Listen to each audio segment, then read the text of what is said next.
Lição 12ª. Tema da lição: a igreja tem uma natureza organizacional. Texto áureo, Tito 1,5, abre aspas. Por esta causa te deixei em Creta, para que pusesses em boa ordem as coisas que ainda restam e, de cidade em cidade, estabelecesses presbíteros, como já te mandei, fecha aspas.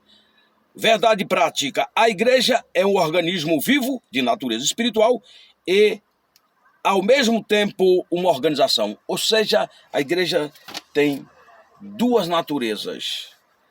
A igreja tem natureza dupla, natureza espiritual e natureza física, natureza organizacional. Por isso que as Escrituras nos revelam as duas expressões bíblicas para a igreja de Jesus Cristo: a igreja visível e a igreja invisível, a igreja organização e a igreja organismo, a igreja local e a igreja universal. Nós encontramos várias passagens que provam esses fatos bíblicos, teológicos. Nós queremos, nesta oportunidade,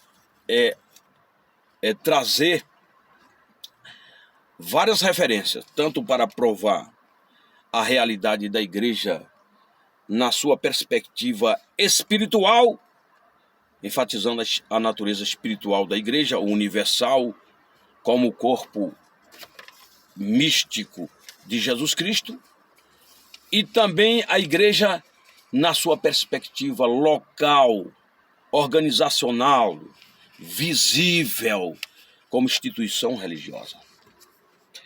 Em primeiro lugar, eu gostaria de citar aqui passagens que dizem respeito à igreja na sua perspectiva de caráter invisível. A igreja no contexto organismo. E a primeira referência que eu quero trazer aqui se encontra aos Efésios, capítulo de número 5, versículo 23. Aos Efésios 5, 23, que nos fala o seguinte: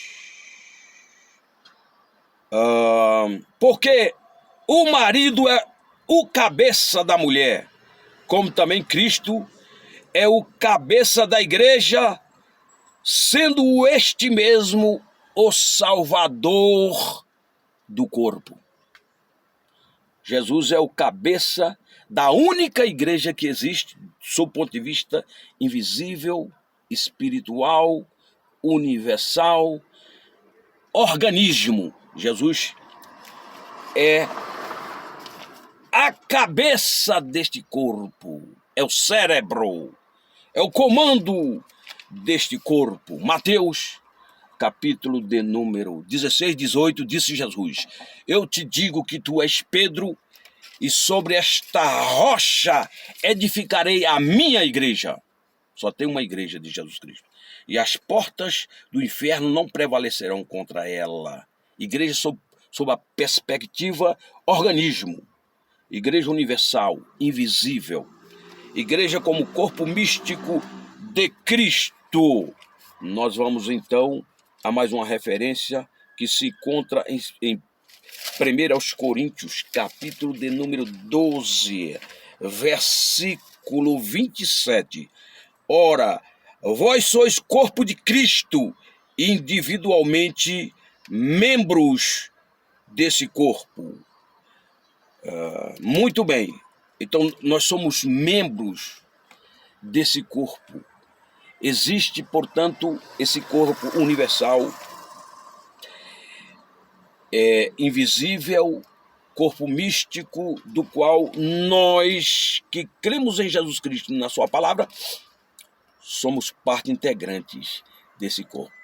Eis aí, portanto, a igreja na sua perspectiva organismo. Colossenses 1, versículo 18.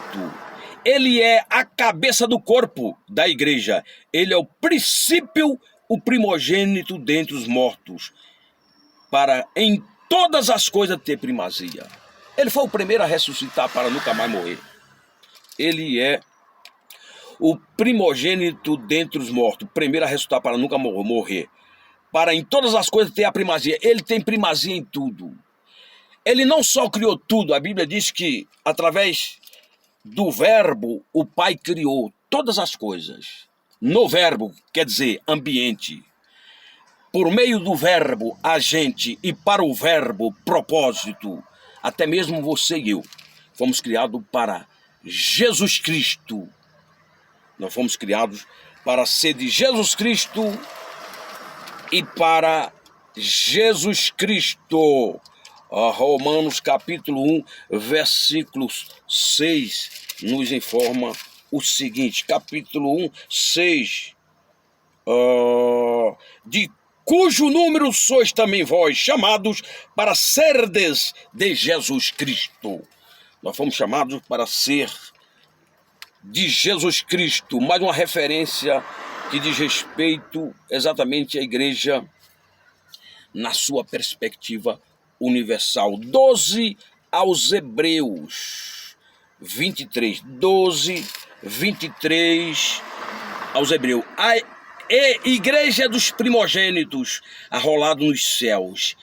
A Deus, o juiz de todos, e aos espíritos dos justos aperfeiçoados. Então nós vemos a igreja na sua expressão universal, na sua expressão invisível, espiritual, como corpo místico de Cristo, que tem ele como salvador, como libertador deste corpo, como cabeça, cérebro, comando deste corpo. Então, a igreja existe numa perspectiva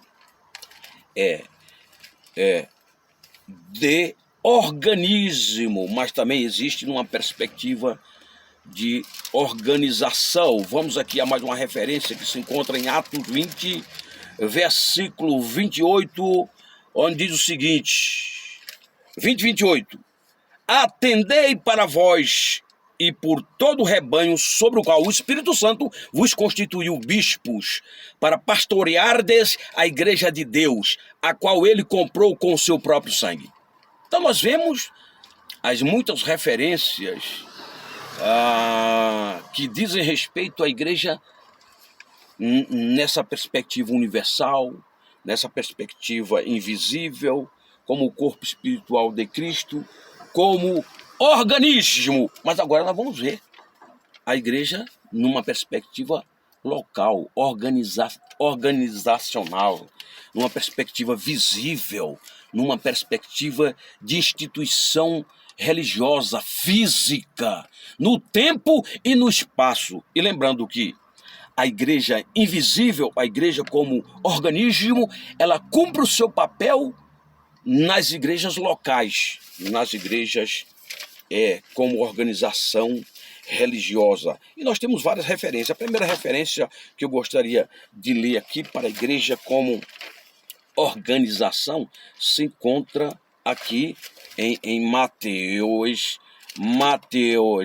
capítulo de número 18, Mateus 18, 17. Mateus 18, 17 informa-nos o seguinte: e se ele não o atender, dize-o à igreja. E se recusar ouvir também a igreja, considera-o como gentil e publicano. É na questão da disciplina. Quando a pessoa cometia pecado, quando a pessoa cometia desvios moral, espiritual, ele era encaminhado à congregação, à igreja, para que a liderança daquela igreja, o presbitério daquela igreja, tratasse daquele assunto. Aquela pessoa teria que ser disciplinada, se tivesse disposta a se arrepender do seu pecado. Caso contrário, ela seria excluída do rol de membros. Do rol de membros. é assim que a Bíblia nos ensina. É só observar, por exemplo, aquele episódio do capítulo 5 de 1 aos Coríntios, quando Paulo vai chamar a atenção daquela congregação, dizendo: eu fui informado que existe um indivíduo aí cometendo o pecado de incesto. Pecado tal, pior do que pecados que são praticados entre os pagãos. E eu me posiciono aqui junto ao Espírito de Cristo, que vocês exclua esse cidadão, para que ele possa sofrer na pele, possa ser afligido pelo próprio Satanás, e no dia de Cristo ele possa ser salvo, se converter nesse processo de exclusão. Então, a igreja existindo aqui numa perspectiva organizacional. Tem mais uma referência aqui, são várias, mas vamos a mais uma referência que se encontra aqui em 1 aos Coríntios, capítulo de número 1, versículo 2. 1 aos Coríntios 1, 2 nos informa o seguinte: a igreja de Deus que está em Corinto, aos santificados em Cristo Jesus, chamado para ser santos, com todos os que em todo lugar invocam o nome do nosso Senhor Jesus Cristo, Senhor deles e nosso. Então nós vemos que a igreja aqui se encontrava em Corinto, igreja local. Atos 1, versículo 1 e 3, ou melhor, Atos capítulo de número 8, versículo 1 e 3, nos informa o seguinte: e Saulo consentia na sua morte. Naquele dia levantou-se grande perseguição contra a igreja em Jerusalém, igreja local. Todos, exceto os apóstolos, foram dispersos pelas regiões da Judéia e Samaria. Alguns homens piedosos sepultaram a Estevão e fizeram grande pranto sobre ele. Saulo, porém, assolava a igreja, entrando pelas casas e arrastando homens e mulheres, encerrando-os no cárcere. Então a igreja se encontrava onde? Em Jerusalém. Atos, capítulo de número 8, do 1 ao 3. Agora, capítulo de número 12 de Atos, versículo 5, diz o seguinte: Pedro, pois, estava guardado no cárcere, mas havia oração incessante a Deus por parte da igreja a favor dele. Então, a igreja se encontrava aqui no local, certamente numa residência, reunida e orando em favor do Pedro, que tivera sido preso por ordem de Herodes. Pedro tinha prendido o Pedro para matar em seguida, porque ele tivera matado o Tiago ao fio da espada e achou conveniente matar o Pedro também, o grande líder naquela ocasião, o Pedro. Mas a igreja estava em oração, e Deus sobrenaturalmente respondeu a oração da igreja e libertou o Pedro daquela prisão. Muito bem, capítulo de número 11, ou melhor, capítulo de número 11, isso mesmo, Atos 11, 22, ainda fala a respeito da igreja local, 11, 22, onde diz o seguinte, olha só: a notícia a respeito dele chegou aos ouvidos da igreja que estava em Jerusalém, e enviaram Barnabé até Antioquia. A igreja se encontrava, havia uma igreja em Jerusalém, havia outra em Antioquia, e a igreja estava em vários lugares. Atos 9, 31, a igreja local, que está falando de igreja organizacional. 9, 31, estou falando de Bíblia aqui, estou falando de Bíblia, nessa 12ª lição. Atos 9, 31 diz o seguinte: a igreja, na verdade, tinha paz por toda a Judéia, Galileia e Samaria, edificando-se e caminhando no temor do Senhor. A igreja anda no temor do Senhor, na reverência, na submissão, praticando as verdades divinas, no temor do Senhor. Isso é o significado. E no conforto do Espírito Santo crescia em número. E o Espírito Santo confortando. Um dos títulos do Espírito Santo é Consolador, Confortador, Auxiliador, Advogado, Paracleto, que quer dizer advogado. E o Espírito Santo vai consolando, confortando, dando direção, e a igreja vai só crescendo em qualidade e quantidade. Mais uma referência a respeito da igreja como uma organização física. Atos 14, versículo 23. 14, 23, eu acho que eu já li essa. 14, 23. 14, 23, já li essa, né? Não. Não, essa eu não li ainda. 14:23. E promovendo-lhes em cada igreja a eleição de presbíteros, depois de orar e com jejuns, os encomendaram ao Senhor, em quem havia crido. Havia estabelecimento por parte de obreiros, ou seja, obreiros eram constituídos e estabelecidos para ficarem à frente das congregações, à frente das igrejas, e para que isso acontecesse, eles se reuniam em oração e jejum e os encomendavam a Deus, os encomendavam ao Senhor em que havia crido. Muito bem, então quando a pessoa crê em Deus, ela é encomendada a Deus. Ela é colocada diante da presença do Senhor. Já que ela crê em Deus, ela crê no Senhor, então vamos colocar ela na presença do Senhor em jejum e oração. A igreja de Jesus, ela ora e jejuma. A igreja de Jesus vive no temor do Senhor, mas não só isso. Ela ora e jejuma. Vamos mais a uma referência que se encontra aqui em Atos 15, versículo 4. Fala o seguinte: tendo eles chegado a Jerusalém, foram bem recebidos pela igreja, pelos apóstolos e pelos presbíteros, e relataram tudo o que Deus fizera com eles. Deus operando, Deus agindo, Deus manifestando, Deus curando, Deus perdoando, Deus salvando, Deus mudando a sorte, a história, colocando sentido na existência. É isso que Deus faz com a sua igreja. Estou falando da igreja local. Eu estou falando agora da igreja organização. A igreja física, visível, a igreja que atua no tempo e no espaço e cumpre com o papel da igreja na sua perspectiva invisível, universal e organismo. Muito bem, vamos a uma referência, Romanos. Agora vamos mais uma referência que se encontra aqui em Atos 16:5. 16:5 fala assim: assim as igrejas eram fortalecidas na fé e dia a dia aumentavam em número. A igreja tem que se fortalecer na fé. Por isso que nós convidamos as pessoas para virem às congregações, para se fortalecerem na fé. Tem muitos que preferem não frequentarem igreja, mas não estão fortalecidos na fé. É o que a palavra de Deus está nos informando. Nós precisamos de fé para vencermos os principais e maiores inimigos da fé cristã: o mundo, o diabo e nós mesmos. Nós precisamos de fé.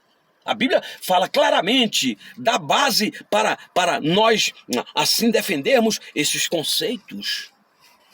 Para vencermos o mundo, para vencermos o diabo e para vencermos a nós mesmos, nós precisamos estar na fé. E para nós estarmos na fé, nós precisamos estar nos reunindo entre os irmãos, entre a congregação. É isso que está escrito. Tá? Assim, as igrejas, está no plural, igrejas locais, as igrejas eram fortalecidas na fé e dia a dia aumentavam em número. E Deus ia se encarregando de fazer com que a igreja crescesse em quantidade e qualidade. Isso aqui é fora do comum, é extremamente importante. Queremos ler mais uma referência que se encontra aqui em Romanos 16, 4 e 5. Romanos 16, 4 e 5, aqui está falando da igreja local, da igreja organização. 16, 4 e 5 diz o seguinte: as quais pela minha vida arriscavam sua própria cabeça, e isto lhes agradeço, não somente eu, mas também todas as igrejas dos gentios, as igrejas do mundo gentílico.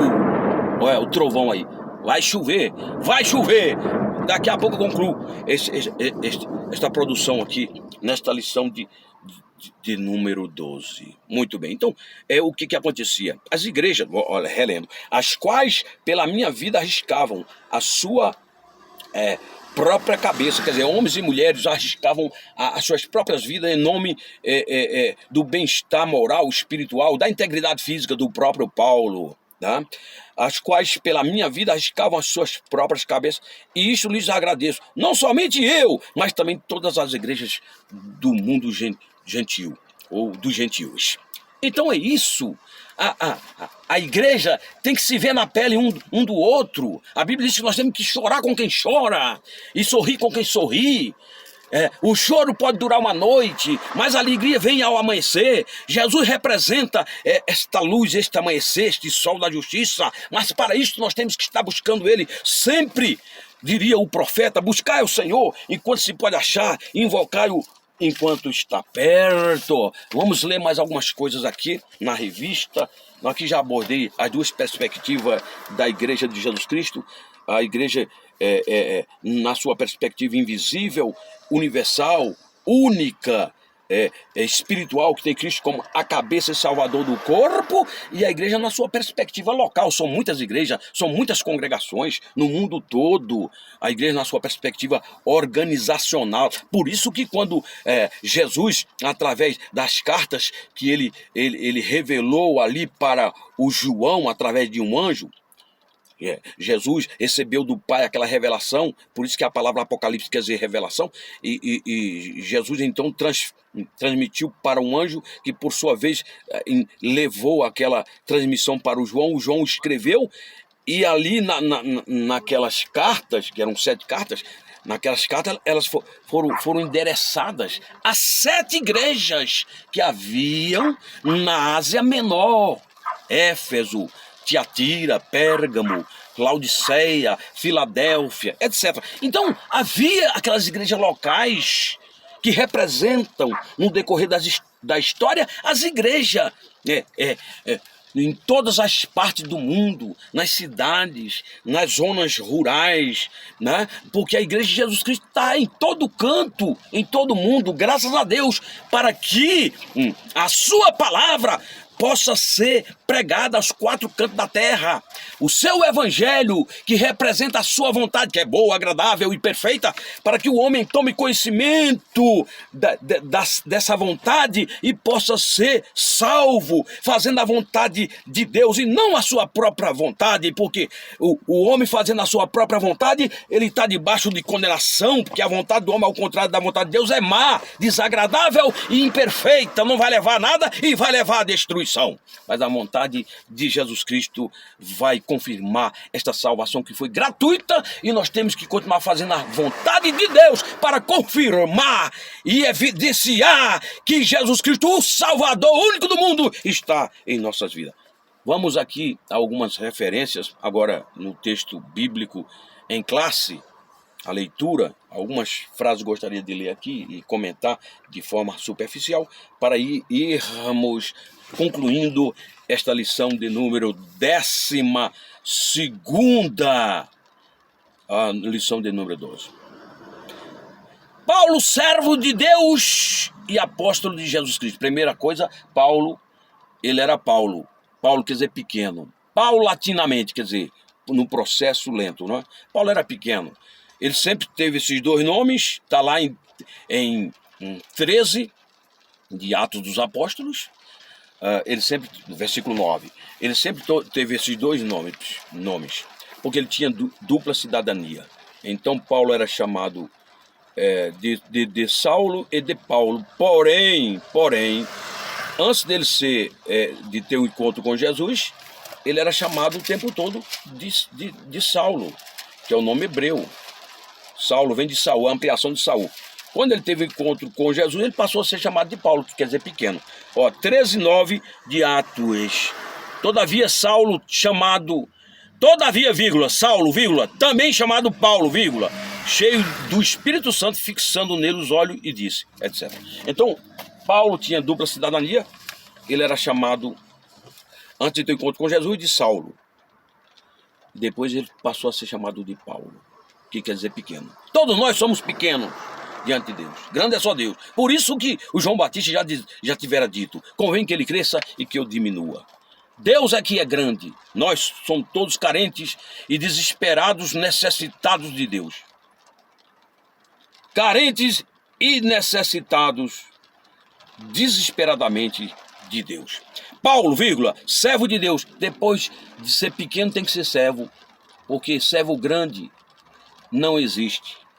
Servo grande não existe. O próprio Jesus deu exemplo, dizendo que, sendo Deus, ele não usou de usurpação ser igual a Deus, mas assumiu a forma de homem, se fazendo servo, e na condição de servo se humilhou diante do Pai. Humilhou-se a si mesmo diante do Pai até a morte e morte de cruz, pelo que também Deus o exaltou sobremaneira, dando o nome acima de todo nome, etc. Está lá em Filipenses 2, versículo 1, ou melhor, versículo 5 a seguir. No 5 é dito que haja em vós o mesmo sentimento que houve em Cristo Jesus. Então Jesus, como grande, se fez pequeno. Nós, como servos, temos que ser pequenos. De Paulo, servo de Deus, e apóstolo, agora que é apóstolo, vem bem na frente, que quer dizer enviado. De Jesus Cristo, segundo a fé dos eleitos de Deus e o conhecimento da verdade, que é segundo a piedade. Então, apóstolo segundo o conhecimento de Deus. Ou seja, ele era apóstolo porque tinha um relacionamento com Deus. Conhecimento no sentido relacional. Ele tinha um conhecimento com Deus, ele tinha um relacionamento com Deus, conhecia a verdade na prática e era um homem piedoso. Quem não é piedoso, quem não é irrepreensível, não serve para ser servo, não serve para ser apóstolo, não serve para ser presbítero, não serve para ser pastor, enfim. Para exercer essas funções ministeriais, tem que ser, em primeiro lugar, servo. Tem que ser humilde, tem que ser pequeno, tem que conhecer a verdade, tem que ter relacionamento com Deus, tem que ter vida de interação pela fé com o Espírito Santo, comunhão com o Espírito Santo. Aí sim, vai poder ser enviado, que apóstolo quer dizer enviado. Só com essa vida de piedade, essa vida espiritual satisfatória aos olhos de Deus é que o homem vai poder ser enviado. Versículo 2. Em esperança da vida eterna, a qual Deus, que não pode mentir, prometeu antes dos tempos dos séculos. Deus prometeu salvação, vida eterna, não só para o Paulo, como também para o Tito e para o seu povo e para todos os homens. Deus prometeu vida eterna, mas vida eterna implica em se dar uma resposta em fé, aquilo que Jesus fez por nós. João 3,16, texto áureo da Bíblia. Porque Deus amou o mundo de tal maneira que deu o seu Filho unigênito, para que todo aquele que nele crê não pereça, mas tenha a vida eterna. Tem que dar uma resposta, tem que crer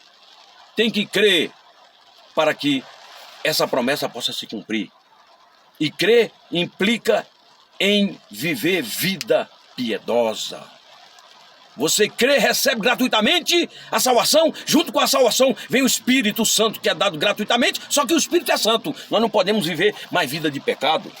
Nós não podemos ser mais escravos do pecado. O que é que diz Romanos, capítulo 6, 1 e 2? Que diremos, pois? Pergunta. Permaneceremos no pecado para que seja a graça de Deus abundante em nós? De modo nenhum. Como viveremos ainda no pecado, nós os que para o pecado morremos? Então está aqui a resposta. Deus nos abençoe. Valério Ponte, se inscreve, compartilha. Amém.